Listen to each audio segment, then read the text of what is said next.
Alpha education का सबसे उज्जवल दीप, यहाँ हंसते खेलते बने फ्यूचर सुरक्षित।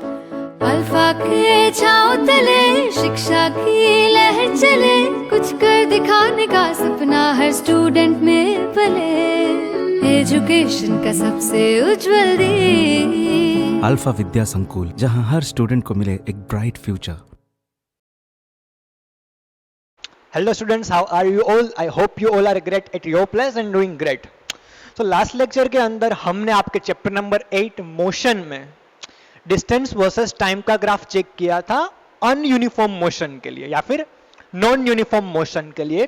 तो आपने एक चीज देखी थी कि जब आप बात कर रहे हो नॉन यूनिफॉर्म मोशन की, तो आप डिस्टेंस वर्सेस टाइम का ग्राफ ड्रॉ करोगे तो वो आपको स्ट्रेट लाइन की बजाय एक कर्व मिलेगा। तो ये चीज हमने लास्ट लेक्चर में चेक की थी। अभी चीज ये हुई है कि कई लेक्चर पहले हमने एग्जांपल्स एक्सेलरेशन फाइंड करने के जो थे वो कैलकुलेट किए थे। उसमें मैंने आपको होमवर्क में एक एग्जांपल दिया था, वहां पे आपको एक्सेलरेशन कैलकुलेट करना था ट्रेन के लिए, लेकिन कुछ स्टूडेंट को वो एग्जांपल अभी तक क्लियर नहीं हुआ है। तो पहले मैं आपको वो एग्जांपल कैलकुलेट करके दिखा देता हूं किस तरीके से एक्सेलरेशन आपको कैलकुलेट करना है, कैसे आपका आंसर निकल के आने वाला है। सो अगर एक बार वो होगा उसके बाद हम आज का टॉपिक स्टार्ट करेंगे। तो वहां पे आपका एग्जांपल कुछ इस तरीके से था, तुम्हारे पास एक ट्रेन थी जो स्टेशन पे से जा रही थी। तो स्टेशन पे एक ट्रेन थी, वो स्टेशनरी पोजीशन पे स्टेशन पे ही होगी क्योंकि स्टेशन पे ट्रेन को रुकना होता है। तो स्टेशन पे आपके पास एक ट्रेन थी, उसके बाद उसने यूनिफॉर्म एक्सेलरेशन और यूनिफॉर्म एक्सेलरेटेड मोशन करके जो आपकी ट्रेन थी उसने 40 किलोमीटर पर आवर की स्पीड गेन कर ली थी। ट्रेन की बात चल रही है तो ये मान लो आपकी ट्रेन,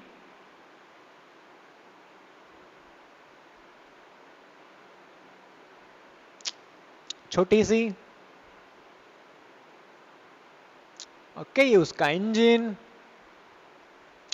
तो स्टेशन पे वो रेस्ट पोजीशन पे थी, फिर उसने यूनिफॉर्म एक्सेलरेटेड मोशन करके वेलोसिटी गेन कर ली 40 किलोमीटर पर आवर की, और ये वेलोसिटी गेन करने में उस ट्रेन को जो टाइम लगा वो था आपका 10 मिनट्स। तो आपको इस केस के अंदर एक्सेलरेशन फाइंड करना था। अब अगर तुम्हें एक्सेलरेशन फाइंड करना है तो तुम्हें फॉर्मूला पता होना चाहिए, a is equal to v minus u upon t. अगर तुम्हें यह फॉर्मूला पता है तो तुम एक्सेलरेशन कहीं भी फाइंड कर सकते हो, जहां पे v तुम्हारा फाइनल वेलोसिटी, u तुम्हारा इनिशियल वेलोसिटी एंड t तुम्हारा time taken for the change. अब देखो, पहली चीज जो तुम्हें यहां पे देखनी थी वो ये थी कि स्टेशन पे जो तुम्हारी ट्रेन होती है वो रेस्ट पोजीशन पे होती है। स्टेशन उसे ही कहा जाता है जहां पे ट्रेन को रुकना होता है। सो स्टेशन पे ट्रेन कैसे होगी? रेस्ट पोजीशन पे। That's why velocity at the station will be 0। अब देखो, 0 तो 0 ही होता है, वो किलोमीटर पर आवर में हो या फिर मीटर पर सेकंड में हो, 0 इज 0। उसे तुम किसी भी यूनिट में लिखोगे 0 तो 0 ही होगा। सो जब तुम्हारी ट्रेन स्टेशन पे एट रेस्ट पोजीशन पे थी तो तुम्हें वेलोसिटी वहां पे पता चल जाना चाहिए, आपको 0 किलोमीटर पर आवर लेनी है। अब किलोमीटर पर आवर लेनी है, मुझे कैसे पता चला? तो भाई मेरी जो फाइनल वेलोसिटी है वो भी किलोमीटर पर आवर में थी। अगर ये मीटर पर सेकंड में होता तो ये मैं मीटर पर सेकंड में लेता, लेकिन जो फाइनल वेलोसिटी है वो मेरी किलोमीटर पर आवर में होने की वजह से मैंने इनिशियल वेलोसिटी को किलोमीटर पर आवर में लिया है। So my initial velocity is 0 kilometre per hour. अब आपको ट्रेन को 0 से 40 किलोमीटर पर आवर की स्पीड गेन करने में टाइम लगा है 10 मिनट्स का। तो ये आपका इनिशियल वेलोसिटी, ये फाइनल वेलोसिटी और ये आपका टाइम। कई स्टूडेंट सीधा वैल्यूज को यहां पे रख देंगे तो उसका आंसर नहीं आएगा, क्योंकि मैंने आपको उस लेक्चर में ये चीज काफी क्लियर की थी कि जब तुम्हें एक्सेलरेशन कैलकुलेट करना है तो यूनिट चेक करो, सारे यूनिट अगर सेम है तभी काम चलेगा। यहां पे देखो, दो में सिमिलरिटीज है, initial was kilometre per our, final was kilometre per our. मतलब तुम्हारी वेलोसिटी का जो चेंज है वो पूरा चल रहा है किलोमीटर पर आवर में, लेकिन जो तुम्हें टाइम दिया हुआ है वो है तुम्हारा मिनट में। नीचे मिनट ऊपर आवर, काम नहीं चलता है। ओके, या तो तुम इस मिनट को आवर्स में चेंज कर दो, या फिर तुम इस आवर को मिनट में चेंज कर दो। ये दो चीज तुम कर सकते हो। या फिर एक काम करो, दोनों को दोनों जो है आपके पास टाइम और वेलोसिटी का चेंज, उन दोनों को एसआई यूनिट में ले जाओ। एसआई यूनिट मतलब स्टैंडर्ड यूनिट्स। और आपको पता है कि भाई अगर मैं बात करता हूं एक्सेलरेशन की, तो एक्सेलरेशन का स्टैंडर्ड यूनिट क्या होता है? इट्स मीटर पर सेकेंड स्क्वायर। मतलब सारे के सारे जो यूनिट है उनको मैं मीटर या फिर सेकेंड के अंदर कन्वर्ट कर रहा हूं। सो ये पहली चीज तुम्हें याद रखनी थी, आपको पहले यूनिट कन्वर्जन पता होना चाहिए। सो यहां पे मैं सारे के सारे यूनिट को एसआई में कन्वर्ट कर रहा हूं। समझ रहे हो? एसआई यूनिट्स में मतलब कि किलोमीटर है तो उसे मैं मीटर में लाऊंगा, आवर और मिनट को मैं सेकेंड में लाऊंगा। डन? चलो वो करते हैं। तो अब मैं इंफॉर्मेशन लिख रहा हूं, तो पहले मुझे चाहिए v। v मतलब फाइनल वेलोसिटी। फाइनल वेलोसिटी मतलब आपकी 40 किलोमीटर पर आवर। डन? उसने 10 मिनट के बाद 40 किलोमीटर पर आवर की वेलोसिटी गेन कर ली है। अब मुझे इसको कन्वर्ट करना है मीटर पर सेकेंड में। किस तरीके से होता है? ये आपका 40, ये आपका किलोमीटर, उसके नीचे आवर। मैंने पूरी प्रोसेस आपको उस लेक्चर में बताई थी, फिर से एक बार आपको मैं लिख के पूरा यहां पे समझा दूंगा। तो 40 एज इट इज। किलोमीटर को आप लिख सकते हो इंटू 1 किलोमीटर। ये 40 किलोमीटर ही है। 1 मल्टीप्लाई करने से कुछ फर्क नहीं पड़ता है। और नीचे आपका 1 आवर। डन? कुछ भी नहीं है, मतलब 1 तो होगा ना। अब देखो 40 एज इट इज, 1 किलोमीटर मुझे चेंज करना है मीटर में, तो 1 किलोमीटर मतलब कितने metres? So it's a 1000 metre. आ गया मीटर के अंदर, किलोमीटर से चेंज हो गया मीटर के अंदर, आपको मल्टीप्लाई करना पड़ा 1000 से। वही चीज डाउन स्टेज, ये आपका 1 आवर। अब 1 आवर मतलब कितने सेकेंड? 1 आवर मतलब 60 minute into 60 seconds, 60 minutes into 60 seconds. Done? तो भाई 60 इंटू 60 विल बी 3600 सेकेंड। समझ रहे हो? तो 1 आवर को मैंने अब चेंज कर दिया है सेकेंड के अंदर। तो ऊपर मेरा मीटर, नीचे मेरा सेकेंड, सारी चीजें कंप्लीटली अब मेरे पास मीटर पर सेकेंड में है। तो अब इस मीटर पर सेकेंड को थोड़ा मैं साइड में लेता हूं और सिंप्लीफिकेशन देता हूं। तो अब ये मीटर पर सेकेंड में हो गया। थोड़ा अगर सिंप्लीफाई किया जाए तो 0 0 will be cancel, 0 0 will be cancel. ऊपर आपके पास 40 इंटू 10 विल बी 400, नीचे आपके पास बचेगा 36। सो ये होगा आपका 400 डिवाइडेड बाय 36 मीटर पर सेकेंड। तो मुझे वेलोसिटी मिल गई है मीटर पर सेकेंड के अंदर, जो पहले किलोमीटर पर आवर के अंदर थी। अब आपको चाहिए initial. Okay, so initial velocity मतलब आपका u। इनिशियल कितना है? तो भाई स्टेशन पे तो ट्रेन 0 पे थी, मतलब 0 किलोमीटर पर आवर। देखो कुछ फर्क नहीं पड़ेगा। 0 into 1 kilometre divided by 1 hour is equal to 0 into 1000 metre divided by 3600 second. अब तुम 0 को किसी भी चीज से मल्टीप्लाई करोगे, आंसर विल बी 0। 0 को तुम किसी भी चीज से डिवाइड करोगे, आंसर विल बी 0। मतलब कि ये तुम्हारा 0 ही रहने वाला है मीटर पर सेकेंड। तो ये तुम्हें मिल गया फाइनल वेलोसिटी मीटर पर सेकेंड में, ये तुम्हें मिल गया इनिशियल वेलोसिटी मीटर पर सेकेंड में। क्लियर? डन? अब टाइम की बारी। तो भाई टाइम कितना लगा 0 से 40 किलोमीटर पर आवर में पहुंचने को? तो वो लगा मेरा 10 मिनट्स। अब देखो ये मिनट के अंदर ये सेकंड सेकंड काम नहीं चलेगा, टाइम को मुझे सेकंड के अंदर कन्वर्ट करना पड़ेगा। सो 10 इंटू 1 मिनट, अब 1 मिनट मतलब 60 सेकंड। सो 10 मिनट मतलब सीधा इसको आप लिख सकते हो 10 into 60 is equal to 600 seconds. अब देखो सारी चीजें मेरे पास एकदम स्टैंडर्ड फॉर्म के अंदर है, मीटर पर सेकंड में वेलोसिटी फाइनल, मीटर पर सेकंड में वेलोसिटी इनिशियल, एंड सेकंड के अंदर मेरा टाइम, सारी चीजें स्टैंडर्ड फॉर्म में है, तो मैं इन सबको रख सकता हूं फॉर्मूला के अंदर। चलो तब यहां पे हम फॉर्मूला यूज करेंगे। So your formula is acceleration, मतलब कि a is equal to v minus u divided by t. a is equal to v मतलब देखो 400 डिवाइडेड बाय 36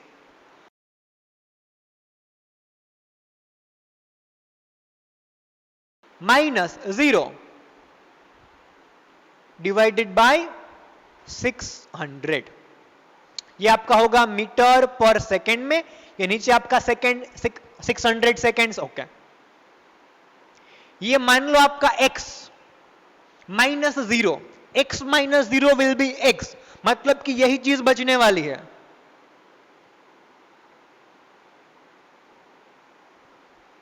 अब देखो ये डिनोमिनेटर है, ये भी नीचे आ जाएगा, मतलब ये 36 आपका डाउन स्टेज होगा, तो इस 36 को मुझे नीचे लिखना पड़ेगा। So it will B 400 divided by 600 into 36। जो 36 आपका ऊपर था वो नीचे डाउन स्टेज आ गया, ये 0 0 कैंसल, मतलब कि ये आपका बचा 4 डिवाइडेड बाय 6 इंटू 36, और 6 इंटू 36 होगा वो आपका 216 मीटर पर सेकेंड, और एक नीचे सेकेंड। तो जब आप 4 डिवाइडेड बाय 216 करोगे तो तुम्हारा आंसर निकल के आएगा कुछ इस तरीके से 0.0185185 मतलब कि 0.0 के बाद 185 रिपीट हो रहा है। तो इसे तुम सिर्फ 0.185 लिखो तो भी चलेगा, अगर अच्छी तरीके से मैथमेटिकली मुझे लिखना है तो 0 के बाद 185 पे मैं बार कर सकता हूं।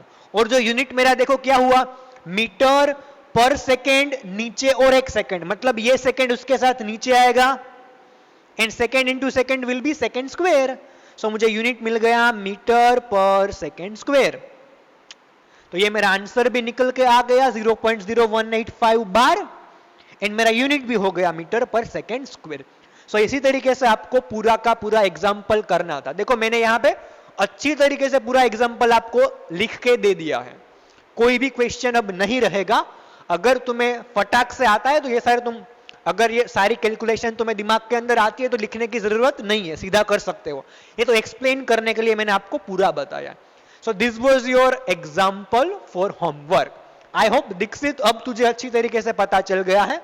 अगर तुझे एकदम समझ में आ गया तो कमेंट में यस टाइप कर देना। ओके, एक बार फिर से देख ले, स्क्रीनशॉट ले लो, उसके बाद हम आज के नेक्स्ट टॉपिक पे जाएंगे जो है हमारा अगेन ग्राफ। ओके, चलो अब आते हैं आज के नए टॉपिक पर जो है ग्राफ। लास्ट कई लेक्चर से, शायद 2 लेक्चर से हम ग्राफ ही ड्रॉ कर रहे हैं, लेकिन अब ग्राफ पे ही बात चलने वाली है कुछ दिनों तक। तो भाई जैसा मैंने आपको बताया कि लास्ट लेक्चर के अंदर हमने जो ग्राफ ड्रॉ किया था वो था डिस्टेंस वर्सेस टाइम का। उससे पहले लेक्चर में भी हमने जो ग्राफ ड्रॉ किया था वो था डिस्टेंस वर्सेस टाइम का। आज हम एक नया ग्राफ ड्रॉ करने वाले हैं जो है आपका वेलोसिटी वर्सेस टाइम। थोड़ा सा चेंज, जहां पे डिस्टेंस था वहां पे अब आ गया है वेलोसिटी। किस तरीके से काम करता है, क्या चीज है, सब हम आज पढ़ने वाले हैं। चलो तो आते हैं सीधे हमारे आज के टॉपिक पर जो है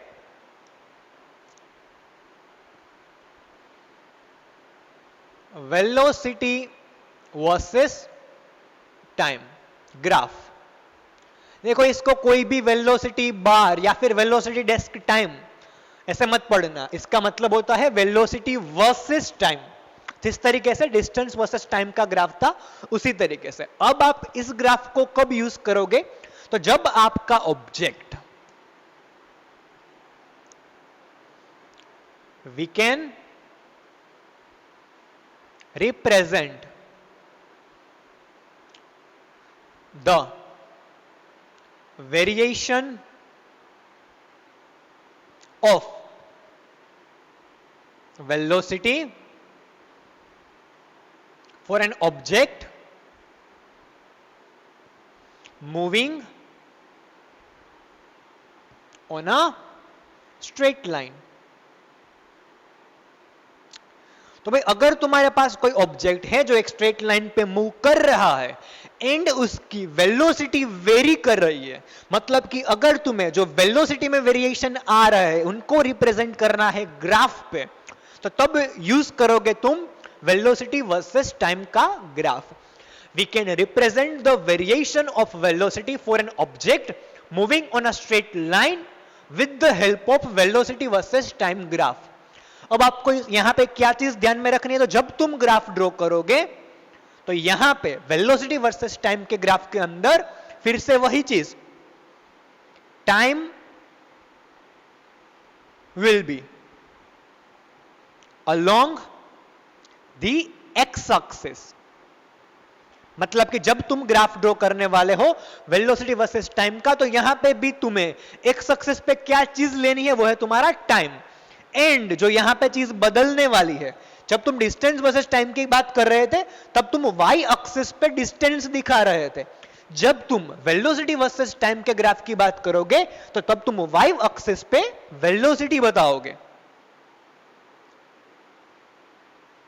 velocity represent on a y axis. तो जब तुम वेलोसिटी वर्सेस टाइम का ग्राफ ड्रॉ करोगे तो तुम्हें क्या चीज ध्यान में रखनी है, एक्स एक्सिस पे टाइम होना चाहिए और वाई एक्सिस पे वेलोसिटी रहनी चाहिए. चलो ड्रॉ करते हैं ग्राफ. तो ग्राफ में आपके पास दो एक्सिस रहती है, ये आपकी हो गई वाई एक्सिस,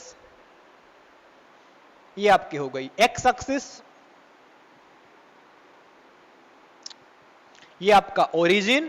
क्या चीज आपको ध्यान में रखनी है, तो भाई जब तुम वेलोसिटी वर्सेस टाइम का ग्राफ ड्रॉ करते हो तो भाई एक्स एक्सिस पे तुम्हें लेना है टाइम. सो यहां पे होगा टाइम और यहां पे होगी वेलोसिटी, डिस्टेंस नहीं, क्योंकि हम बात कर रहे हैं वेलोसिटी वर्सेस टाइम ग्राफ की. कोई एक एग्जांपल लेके चेक करते हैं. तो भाई मान लो कि मैं किसी कार की बात कर रहा हूं, किसी कार की बात कर रहा हूं जो एक स्ट्रेट लाइन पे मूव हो रही है और मैं उसकी स्पीड को आवर्स के अंदर ऑब्जर्व कर रहा हूं, मतलब मेरा जो टाइम होगा वो आवर्स के अंदर होगा. तो यहां पे मुझे जो टाइम दिखाना है वो मैं दिखाऊंगा आवर्स के अंदर. मतलब जो आपका एक बॉक्स रहता है ग्राफ का, उसको आपको एज अ स्केल यूज करना है. 1 centimetre is equal to 1 hour. आपको स्केल क्या लेनी है, 1 centimetre is equal to 1 hour. Okay, so ये आपका 1 आवर, ये आपका 2 आवर, 3, 4 एंड 5. तो एक्स एक्सिस पे मैंने टाइम दिखा दिया है आवर्स के अंदर. अब मुझे वेलोसिटी लेनी है वाई एक्सिस पे. ये आपका 10, 20, 30 एंड 40 एंड 50, ये सारे की सारी वेलोसिटीज है. मतलब कि जो यूनिट रहेगा वो होगा मीटर पर सेकेंड या फिर किलोमीटर पर आवर. और अगर मैंने टाइम आवर के अंदर लिया है तो मेरी वेलोसिटी भी किलोमीटर पर आवर में होनी चाहिए. मतलब कि 10, 20, 30, ये जो सारे के सारे आपके रीडिंग है वो सारे के सारे किसमें हो गए, तो वो आपके हो गए किलोमीटर पर आवर में. तो इसी तरीके से आपका बनता है वेलोसिटी वर्सेस टाइम का ग्राफ. ये कौन सा ग्राफ है, वेलोसिटी वर्सेस टाइम. क्या चीज आपको ध्यान में रखनी है, time will be on x axis and velocity will be on और you will represent the velocity on the y axis. Great. अब एग्जांपल की बात करते हैं जो मैंने आपको थोड़ी देर पहले कहा था कि भाई अब मैं एक कार कंसीडर कर रहा हूं, एक ऐसी कार जो किलोमीटर पर आवर की स्पीड में जा रही है. और मान लो कि आपकी कार यूनिफॉर्म मोशन कर रही है. मान लो कि आपकी कार यूनिफॉर्म मोशन कर रही है. कंसीडर अ कार, कोई भी कार ले लो, रेंज रोवर, मर्सिडीज, ऑडी, कोई भी, अल्टो, या फिर ऐसी कोई बकवास कार मत लेना, अज्यूम अच्छा करो, अच्छा सोचोगे तो कुछ अच्छा होगा. तो भाई मान लो कि मेरे पास एक कार है अच्छी वाली और वो जा रही है स्ट्रेट लाइन पे with uniform velocity. Consider a car moving on a straight line with uniform velocity of 40 kilometre per hour. अब मुझे ग्राफ ड्रॉ करना है. ग्राफ मेरे पास एज इट इज आ गया. अब किसके लिए मैं ग्राफ ड्रॉ कर रहा हूं?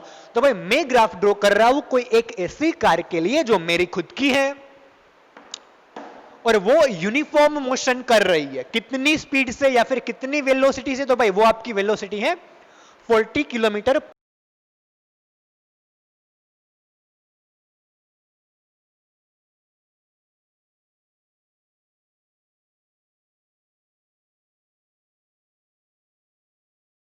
Per hour.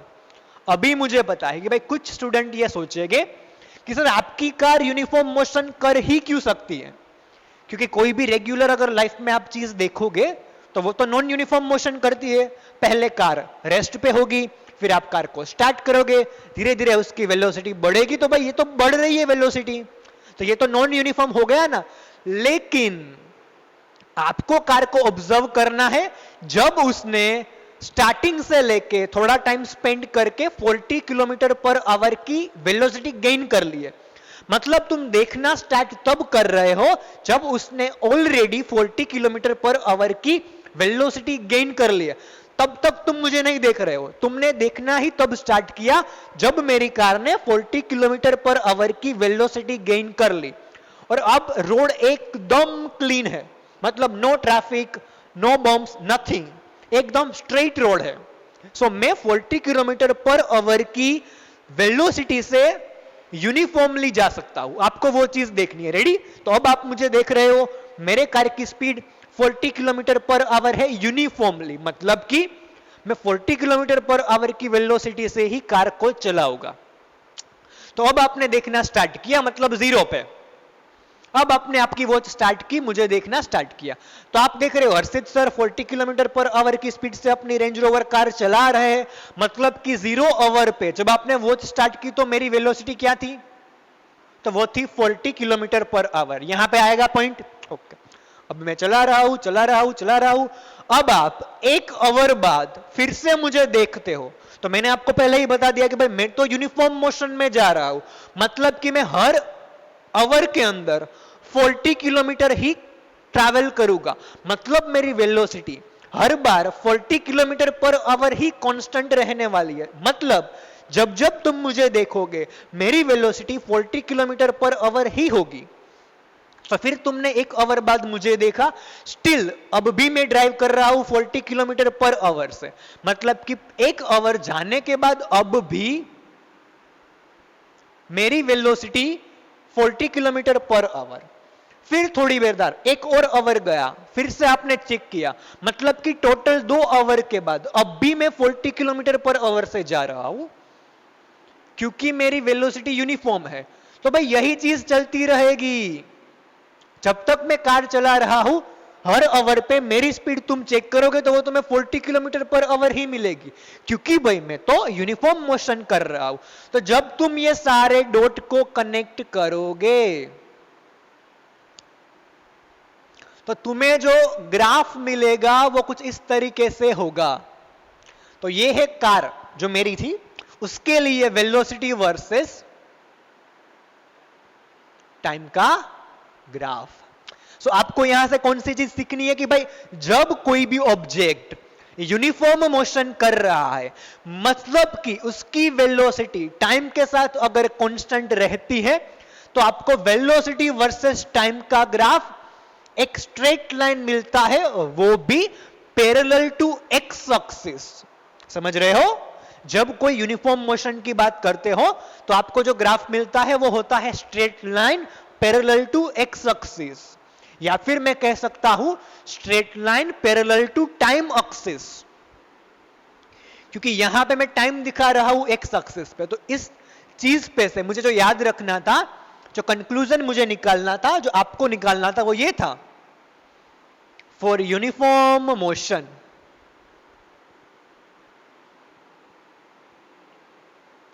motion, the graph, कौन सा ग्राफ हम ड्रॉ कर रहे हैं? तो भाई वो हमने ड्रॉ किया, वेलोसिटी वर्सेस टाइम का is straight line and parallel to X axis, और आप कह सकते हो टाइम एक्सिस।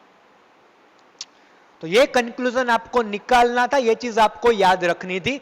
जब तुम किसी भी यूनिफॉर्म मोशन का वेलोसिटी वर्सेस टाइम का ग्राफ ड्रॉ करोगे, अगर वेलोसिटी टाइम के साथ उतनी ही है तो तुमको जो ग्राफ मिलेगा it will be a straight line parallel to time axis. अब आगे का सोचो, जब हमने डिस्टेंस वर्सेस टाइम का ग्राफ ड्रॉ किया था यूनिफॉर्म मोशन के लिए, तो कुछ इस तरीके से था।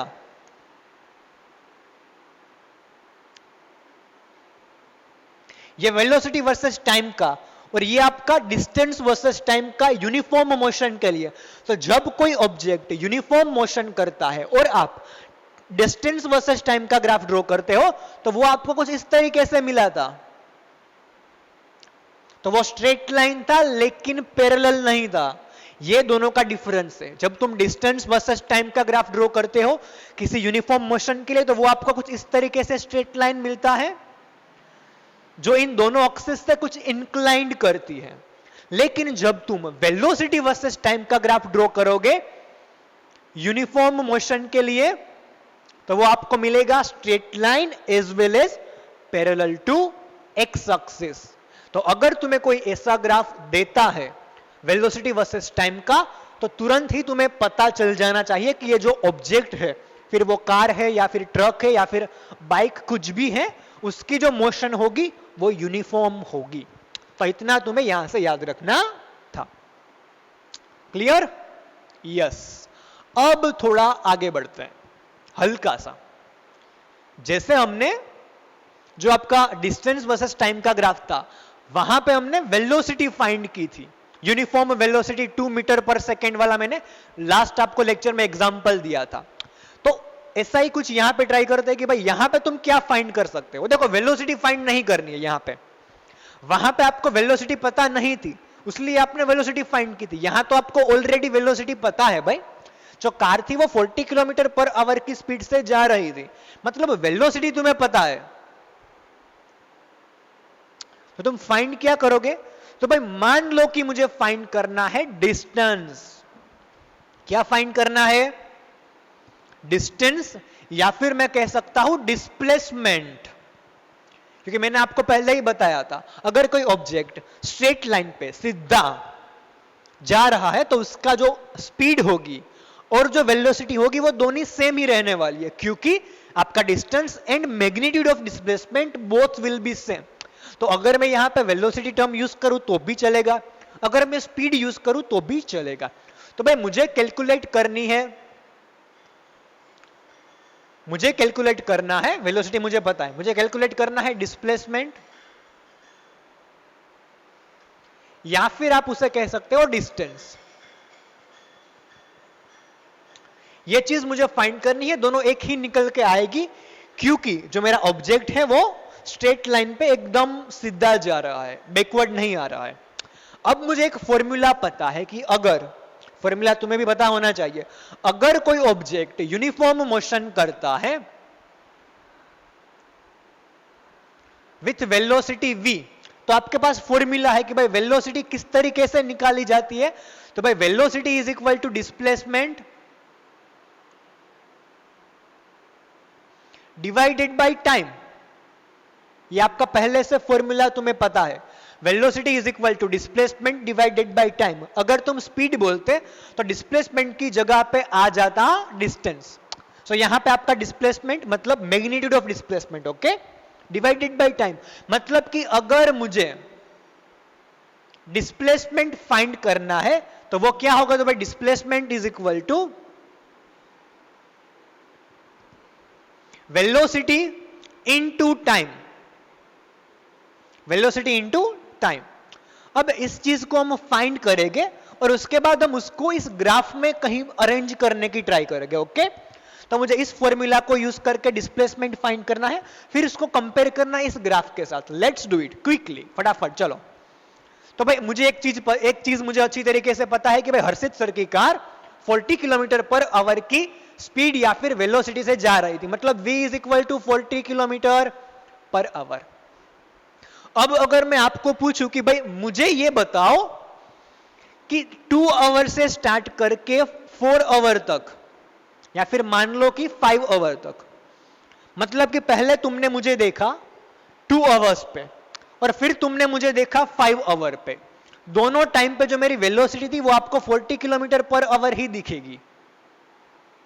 ओके, तो भाई दोनों टाइम पे तुम्हें मुझे मेरी वेलोसिटी 40 किलोमीटर पर आवर ही दिखेगी। अगर मैं तुम्हें यह पूछूं कि भाई तुम मुझे डिस्प्लेसमेंट कैलकुलेट करके दो कि भाई मैंने डिस्प्लेसमेंट कितना किया होगा 2 आवर से लेके 5 आवर तक इस वेलोसिटी से ट्रैवल करके, तो आपको वेलोसिटी पता है 40 किलोमीटर पर आवर। अब आपको चाहिए टाइम। टाइम सोचो क्या होगा, पहले मैं 2 आवर्स तक मैंने ऑलरेडी ट्रैवल कर लिया था, अब मुझे डिस्प्लेसमेंट कैलकुलेट करना है 2 आवर से लेके 5 आवर तक का, मतलब और कितनी जर्नी मैंने की, मतलब 2 से लेके 5 तक स्पेंड होने में। इस जर्नी की अगर मैं बात करता हूं तो इस जर्नी में मैंने कितने आवर टाइम ट्रैवल किया, तो वो आपका होगा 1 hour plus 1 hour plus 1 hour, मतलब 3 आवर्स। 2 से लेके 5 तक मैंने 3 घंटे ट्रैवल किया 40 किलोमीटर पर आवर की स्पीड से, मतलब अगर मैं टाइम की बात करूं तो वो है आपका 3 आवर। मैंने 3 घंटे तक जर्नी की। ये 3 आपने किस तरीके से निकाला, तो वो आपने निकाला 5 माइनस 2। फाइनल टाइम देख लिया कि भाई अभी तक टोटल 5 घंटे गए थे, मुझे कैलकुलेट करना था 2 घंटे बाद का, मतलब 5 माइनस 2 इस जर्नी का। Done, 5 minus 2। ओके, ये हिंदी इंग्लिश साथ में मतलब, तो ये आपका होगा 5 माइनस 2, मतलब यहां पे 3 आवर का टाइम स्पेंड हुआ। तो आप सिंपली फॉर्मूला रख दोगे, v is equal to displacement divided by time. Displacement में s से डिनोट करता हूं, तो भाई v is equal to s upon t। v आपको पता है 40 इज इक्वल टू s आपको फाइंड करना है, टाइम आपको पता है कितने आवर्स लगे, 3 आवर्स। तो आप s is equal to 40 into 3, मतलब कि 120 किलोमीटर। तो मेरा आंसर निकल के आता है 120 किलोमीटर, कि भाई मैंने इस 3 घंटे के अंदर 120 किलोमीटर ट्रैवल किया होगा। अब आपको ये आंसर याद रखना है। अब मान लो कि मैं इस ग्राफ को यूज करता हूं, अब मैं यूज करता हूं इस ग्राफ को, आपको आंसर याद रखना है। आंसर कितना निकल के आया, 120 किलोमीटर। अब मान लो इस ग्राफ को मैं नाम दे दूं A, B, C and D। तो ये आपको एक रेक्टेंगल दिखता है, इट्स अ रेक्टेंगल, देख रहे हो। ये जो मैंने अभी हाईलाइट किया है वो मेरा एक जो एरिया बन रहा है वो मेरा रेक्टेंगल है।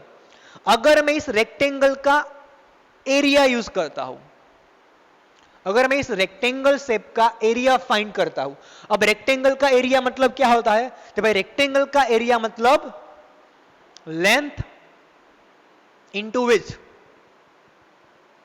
अब आप देखो, आपको इस रेक्टेंगल का एरिया फाइंड करना है। यहां पे आपकी लेंथ कितनी है, इतनी, समझ रहे हो, आपकी लेंथ कितनी है, तो भाई लेंथ है मेरी AB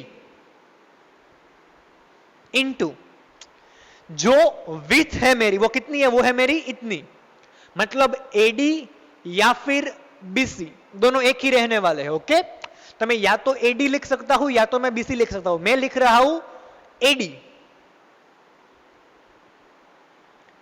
तो area of the rectangle is equal to length into width, समझ रहे हो, AB इंटू AD। अब अगर मैं AB की वैल्यू फाइंड करूं, AB मतलब इतना आपको फाइंड करना है, ये पूरा आपका 5, इतना आपका 2, मतलब कि अगर तुम्हें इतनी वैल्यू चाहिए तो आपको इतनी वैल्यू में से इतनी वैल्यू निकालनी पड़ेगी, मतलब ए बी आपका होगा 5 - 2, समझ रहे हो, आवर के अंदर, क्योंकि ये आपका टाइम था।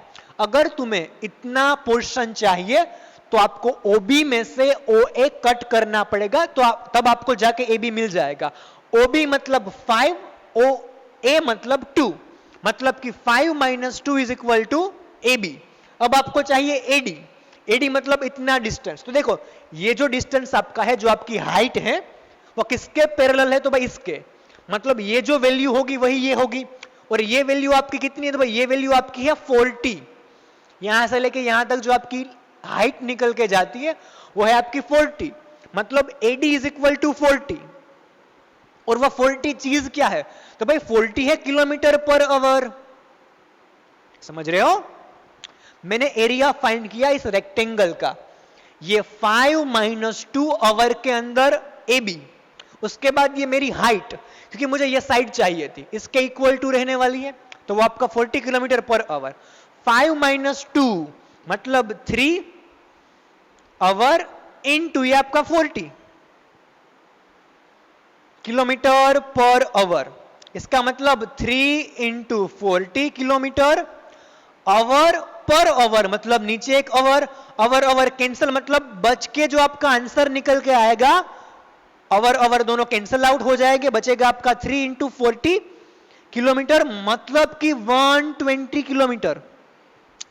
तो 120 किलोमीटर आपका क्या है, तो भाई 120 kilometre is my displacement of this journey. तो यहां से आपको एक कंक्लूजन निकाल के पता चलेगा, क्या चीज आपको लिखनी है, तो भाई अगर तुम्हें डिस्प्लेसमेंट या फिर डिस्प्लेसमेंट का मैग्नीट्यूड, बेसिकली जब डिस्प्लेसमेंट बोलता हूं वो मैग्नीट्यूड है, ओके, डायरेक्शन मुझे पता है, स्ट्रेट लाइन सीधा जा रहा है, तो अगर मुझे डिस्प्लेसमेंट का मैग्नीट्यूड और डिस्टेंस फाइंड करना है by using the velocity versus time graph, तो वो मेरा होगा area enclosed by the graph and x axis. इन दोनों से ही इतना एरिया कवर हुआ था। मैं बात कर रहा था इस जर्नी की, मतलब यहां से मुझे स्टार्ट करना था, ओके। तो यहां से ये मेरा ग्राफ, नीचे मेरी एक्स एक्सिस या फिर टाइम एक्सिस, तो उन दोनों से जितना एरिया इनक्लोज्ड हुआ था उसी की वैल्यू मेरे डिस्प्लेसमेंट की वैल्यू के साथ मैच होती है। मतलब कि अगर तुम्हें डिस्प्लेसमेंट चाहिए तो तुम इस एरिया को फाइंड कर लो, वही तुम्हारा आंसर निकल के आएगा। So you can say that the area enclosed by velocity versus time graph and velocity versus time graph and x axis, or you can say time axis, यहां पे आपने टाइम दिखाया है, will give the magnitude of displacement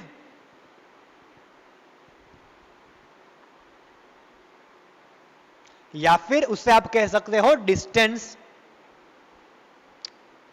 तो अगर तुम्हारे पास velocity versus time का graph है तो तुम उस ग्राफ एंड एक्स एक्सिस से जो एरिया कवर होता है वो फाइंड कर लोगे, तो वो आंसर आपका निकल के हो जाएगा डिस्प्लेसमेंट का मैग्नीट्यूड और आपका डिस्टेंस, दोनों चीजें एक ही है।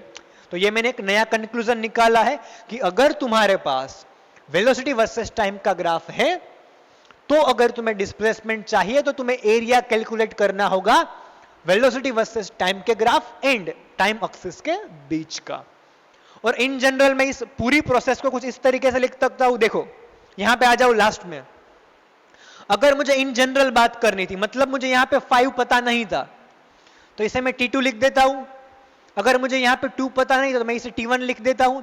तो अगर मुझे T1 टाइम से लेके T2 टाइम तक का डिस्प्लेसमेंट चाहिए था, तो जहां पे मुझे 5 दिखेगा वहां पे मैं T2, जहां पे मुझे 2 दिखा वहां पे मैंने T1 लिख दिया। तो इन जनरल आप लिख सकते हो कुछ इस तरीके से।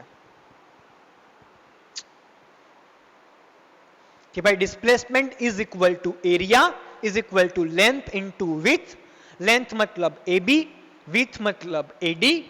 AB का मतलब क्या है, मतलब आपका फाइनल और इनिशियल। अगर आपको इस टाइम ड्यूरेशन के लिए या फिर इस इंटरवल के लिए डिस्प्लेसमेंट फाइंड करना है तो ये आपका होगा T1, ये आपका होगा T2।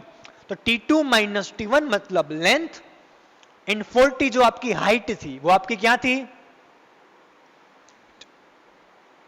डन। तो इस तरीके से तुम एरिया को इज इक्वल टू डिस्प्लेसमेंट बता सकते हो, लेकिन कब, जब आप वेलोसिटी वर्सेस टाइम का ग्राफ ड्रॉ करते हो। तो ये कुछ बातें हमने सीखी, डिस्प्लेसमेंट किस तरीके से कैलकुलेट करना है उसकी।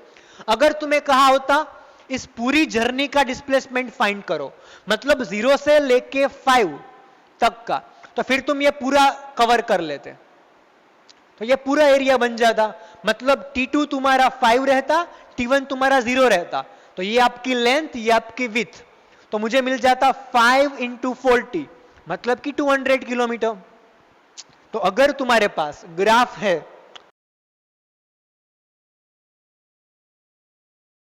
वेलोसिटी वर्सेस टाइम का, तो फिर तुम उसकी हेल्प से एरिया जो है उसको कैलकुलेट करके डिस्प्लेसमेंट बता सकते हो काफी इजीली। तो ये कुछ बातें हमने, काफी सारी बातें हमने वेलोसिटी वर्सेस टाइम के ग्राफ की कर ली। तो आज हमने क्या क्या चेक किया, पहले हमने एग्जांपल चेक किया, उसके बाद वेलोसिटी वर्सेस टाइम का ग्राफ किस तरीके से ड्रॉ करना है वो मैंने आपको दिखा दिया। उसके बाद हमने एग्जांपल लिया एक यूनिफॉर्म मोशन का। तो जब आप यूनिफॉर्म मोशन करते हो तो आपको जो ग्राफ मिलता है वो पैरेलल टू टाइम एक्सिस, या फिर उसको आप बोल सकते हो कि जो आपकी हाइट है वो चेंज नहीं होगी, ग्राफ आपको पैरेलल मिलेगा।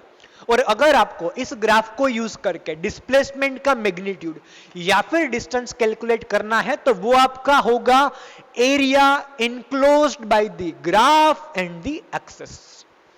तो आज के लिए बस इतना ही। नेक्स्ट लेक्चर में हम कुछ और बातें करेंगे इस ग्राफ के साथ।